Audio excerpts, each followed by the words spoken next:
On today's episode of the DeRaud Messenger Show, we got our Texas high school football championship picks. Championship weekend is here.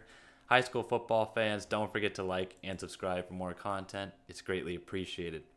So to begin, Dylan, before we talk about number 3 Duncanville versus number 2 North Shore, which of course, Dylan is just like, Warriors and Cavaliers of the NBA at this point.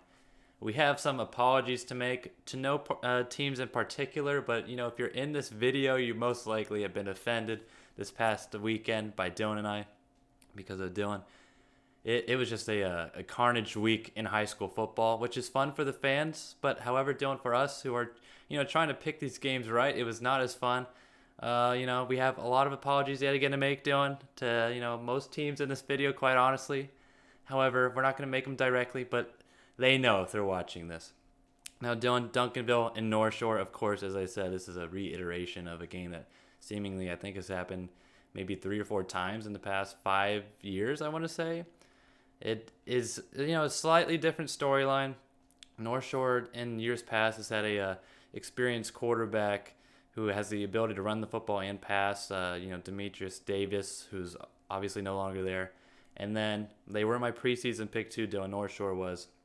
However, without Caleb Bailey, at quarterback, things have been up in the air for the Mustangs. However, Dylan, they made us look bad. The apology tour starts now against Westlake. If you don't have a quarterback theory, really burnt us on this one because the Mustangs defensively did their thing. I mean, Westlake got their fair share of scores, but of course, North Shore just exploded in the second half in general. And then Duncanville, Dylan, can they finally, Coach Samples, please, if we're going to pick you, please, can Duncanville finally get over this hump that has, just been bearing down on them for years? Dylan, the key in this game, it's a dumb key, but it's a key in this game. Can Duncanville score the football? Last season, in the championship game against these North Shore Mustangs, Duncanville scored 10 points to North Shore's 17. Of course, I mentioned that North Shore is without their starting quarterback, Caleb Bailey, who was injured earlier in the year. So North Shore's had plenty of time to adapt, and they've done that. Can Duncanville on defense contain the run and also contain some of the dual threat abilities that the North Shore quarterbacks present? Specifically in Amador. Amador got hurt in the last game, but he still came back in later, I think, and rushed for another touchdown. So he's just been going off. That front seven for Duncanville is the key in this, led by Colin Simmons. And then offensively, can Caden Durham, the running back for the Panthers, get things going? Dylan, I do not like saying this because, every time we say this, we get it wrong. But my pick is Duncanville. Okay, great. No, that's great, Devon. Because, what's the saying? What is it? You get 5 chances? You get 5 chances or what? Yeah.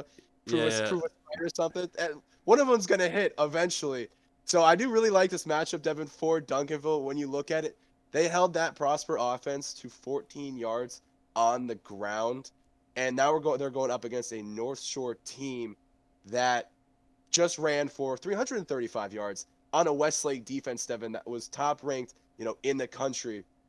It was a running back, Rashad Johnson, I believe, having 3 touchdowns to go along with 200 yards rushing as well. So a lot to like on that, ground game for North Shore. It's going to take a lot for Duncanville to shut it down. And then like we've talked about every week in which we take a shot at David Amador, seemingly enough to go, hey, maybe this is when it's going to catch up to him that they don't have a true quarterback there. And then, no, they then beat a team that hasn't lost since October 11th of 2019 in Westlake, just to kind of rub, salt in the wound here. So it's going to be tough, for North Shore as well. Like you said, this Duncanville team, it feels like it's presented to us that this is the time. 5th time is the charm that they win this game. They've got Caden Durham playing out of his mind. He had 206 yards rushing last week against Prosper with those 3 touchdowns, as well as Keelan Russell, quarterback for Duncanville. He's done enough all year. He hasn't really been put in positions where he's got to go out there and win the game. And then what I am worried about is North Shore making that happen, kind of shutting down Durham, loading that box, sending 9 guys, and forcing Duncanville to beat them with their arm. We'll have to see what will give, but with Kane Durham playing so well there with his Duncanville defense, No. possibly not No. even letting him get more than 7 yards. I like Duncanville as well in this one. Gosh. So, Uh, I'm gonna we're give an probably gonna apology. regret this. Yeah. Yeah, picked against North Shore last week. Picked Westlake. Going with Duncanville. This could bite us in the butt here again. But we got to stick with our guns. I like this matchup for Duncanville. Let's do it. Now their next one we have 6A D2, number 13 DeSoto versus number 17 Vandegrift. Devon, this is team public apology in which we both picked against him last week, going with Denton Geyer, as well Oh as boy. Katie over Vandegrift. Devon, that secondary for Katie got absolutely torched It by was Braden Buchanan, it was bad. who threw for 455 yards and Oh 2 boy. touchdowns, along with his leading receiver, Miles Coleman, having 6 receptions and 184 yards. But even with all those stats, they still only won on a last-second or last-minute field goal against Katy, while also allowing Seth Davis to run for 257 yards to the ground and 2 touchdowns. So there's some holes on this Vandegrift team for sure. They can keep up with anybody in the passing game as well as offensively, but that defense is suspect. And with DeSoto, like we've talked about all year, Jonte Cook, they've got weapons on the outside, as well as a running game, 3-pronged running game, led by DeAndre Ridden from last week, having 224 yards and 2 touchdowns to lead that explosive backfield, Devon, as well as this defense for DeSoto. Only allowed 104 first half points to Geyer before Geyer kind of got back into form and started to, try to get back in this game against DeSoto. But, I just, with this DeSoto defense playing well, I like their offense and that this running attack that will get yards on this Vandegrift defense. I'm going with DeSoto in this one. Dylan, I get the apology for Vandegrift, but you also forgot to mention that you also persuaded me to pick Geyer. No, you can't do that. No, you did that on purpose. You did It that on purpose. was Went in there with it was Geyer. ugly. It was. I mean, that pick. No, I'm not I taking the was blame. I was telling Dylan, I was like, DeSoto, they got the talent, but it was my fault, Dylan. You I can't I take credit I for picked off-air Geyer. stuff. You can't take credit for I'm off-air stuff. I'm taking Yes. credit. I picked Geyer in that one. That was ugly, but also yes, the apology train, Vandegrift. Oh my gosh, beating Katy. Dylan, as you mentioned though, the DeSoto Eagles, they have threats at all of the positions on offense, and just historically have also had D1 talent on defense as well. Quarterback Darius Bailey has had Jonte Cook to be able to throw to offensively. However, as Dylan mentioned, 3-pronged running back attack for the Eagles is really what has carried them throughout this season and the playoffs specifically. You do have Ridden Jr., and you have Wisner, who Dylan I think led the team in receiving about 2 games ago with 200 yards or something, and I don't know, they just find ways to get their guys the ball, which is a key thing to do on offense. Of course, get the playmakers to football and worry about everything else later, Dylan. However, I am picking DeSoto in this one, but Dylan, Drew Sanders and the Vandegrift Vipers. In all my time covering Vandegrift, and I believe I've covered them twice this season, they find ways to win the football game even when they don't have their A game. As you talked about, Braden Buchanan has been, quietly one of the better quarterbacks in that Central Texas area. And then Miles Coleman is arguably one of the most explosive players that I've seen on the field this season. He's a bit undersized, quote unquote, Dylan. However, I mean, his speed and just agility, really makes up for that. But yet again, I do not like picking against Drew Sanders. I love that man as a head coach. They're always well coached, and Dylan, they, just because of that, find their ways into football games that maybe they shouldn't be winning, but they end up, getting the job done. I have DeSoto, but let's see if they can, Vandegrift can prove us wrong again. The next game we have 5A D1, number 10 College Station versus number 3 Aledo. Dylan, apology train, Longview, what are you guys doing? Aledo, the Bearcats, championship DNA came into play here, and they're in the championship game again with a nice performance against Longview. But it was a close game, Dylan. It was entertaining. I believe there's a 2-hour delay in there due to weather. I mean, there was some things going on at that location, but it was a strange win for them. However, Bearcats running back Kieran Patrick Daniels and their quarterback, Dylan, I'm going to mispronounce the last name, but Hedgeny, I want to say it's Hedgeny. They have been just running the rock like crazy in Aledo, and it's been working for them. And the kind of shocking thing to point out about College Station is that they basically, I believe, they've played this game, not this game, excuse me, this whole entire season without their star running back in Marquise Collins, and their current running back Aiden Martinez Brown has just done his job, rushing I believe for close to 2,000 yards this season. They've looked good, Dylan. I definitely was not, sold on them earlier in this year because of the Collins injury, but they've proved me wrong. Like, yet again, every team in this video has seemingly done, which has been the entertaining part of it. I have Aledo, Dylan, just the championship experience. I know College Station was there last season too, but Aledo, you just got Coach Buchanan on the sidelines. Hard to go against that. Yeah, it's tough, Devin. I mean, Longview, it was a good run. They were my state championship pick, Devin. It ended horribly. That weather delay, maybe, really bad timing. I think that was kind of San Francisco, Baltimore level, lights going off, shutting down any sort of momentum or getting back in this game. So I don't want to call for, a rematch or anything. Let bygones be bygones. Aledo deserves the win. But Longview was up 14-3 at the half, Devin. But then Aledo came back with Hawk, Patrick Daniels, and Devon Keys, getting them back into the game with 2 touchdowns in the second half. And obviously that weather delay did not help Longview. Some untimely turnovers towards the end of the game for both teams to try to secure the win. But Aledo obviously comes out on top. Devin, this game could end up being 7-3 to end this game, just with how these defenses are playing. College Station, they scored 20 unanswered points at the half against Corpus Christi, and their defense only allowed 242 yards and 5 sacks. But like you talked about, Devin, with that championship DNA, I like Aledo in this one, especially with that defense playing so well and with an offense I trust a little bit more in the situation.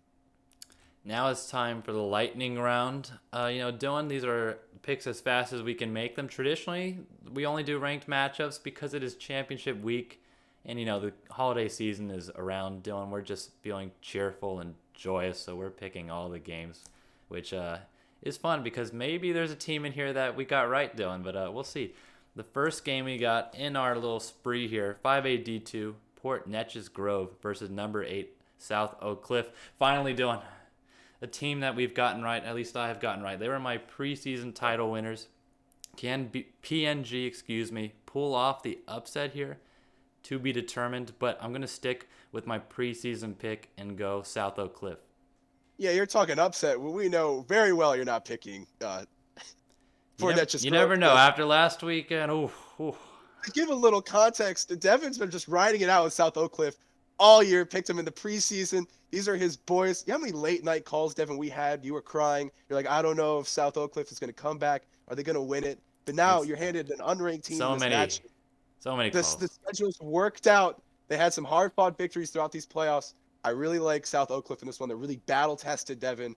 They fought through all year. I think they're going to pull this one out this time. Now, next we have 4A D1, number 3, Bernie, at number 1 China Springs.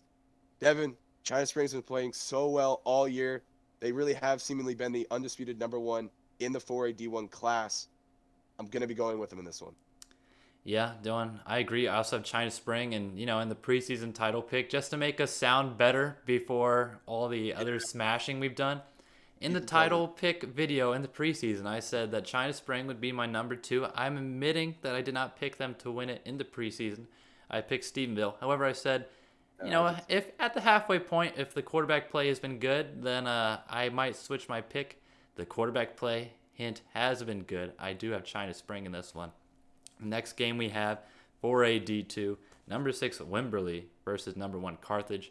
I think this is my hater game, Dylan. Yet again, went against the Central Texas team in Wimberley last weekend. They made me look pretty bad, although it was a close game and an entertaining one if you guys were watching or at the Alamo Dome. But, Dylan, Carthage is Carthage, and that is why I am picking Carthage.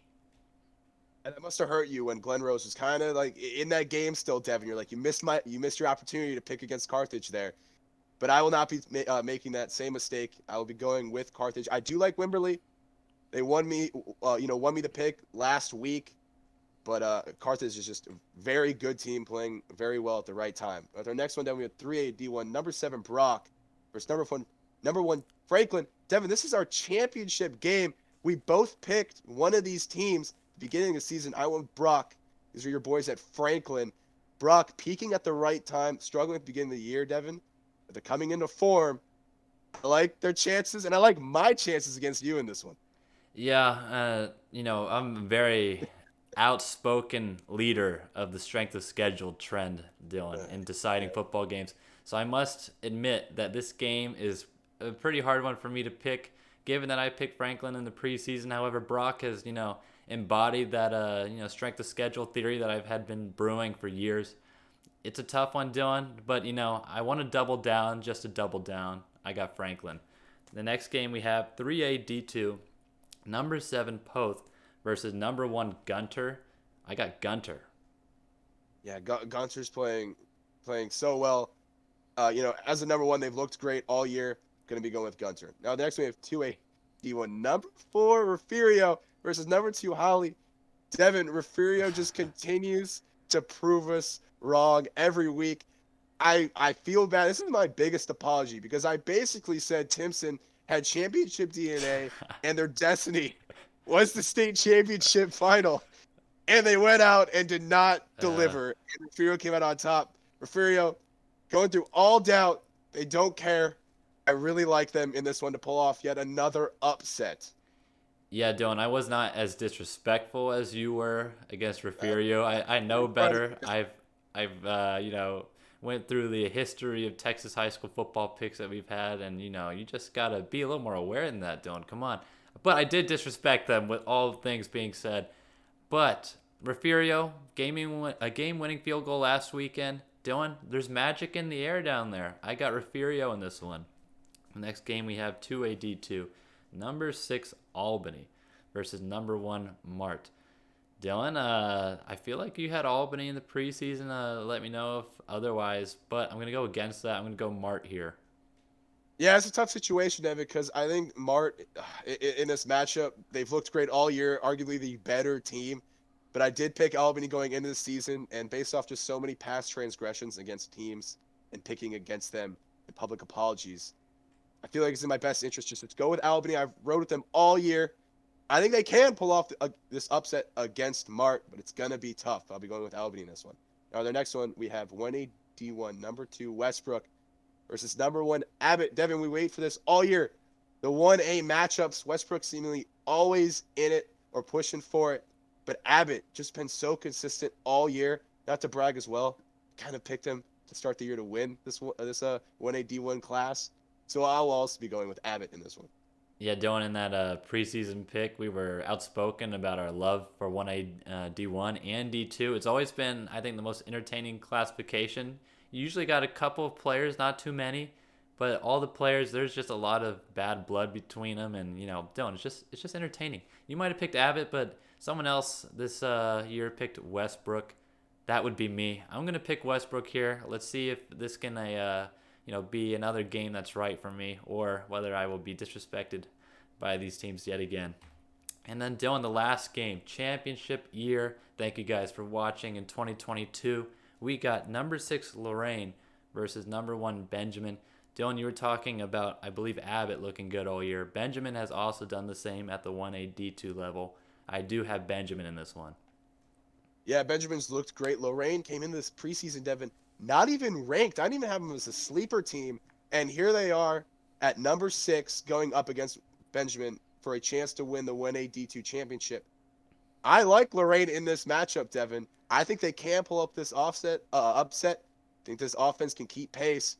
Going with Lorraine, I'm taking a big shot to end the year here. Exciting. But more importantly, guys, who do you have winning the title games this year? Let us know down below.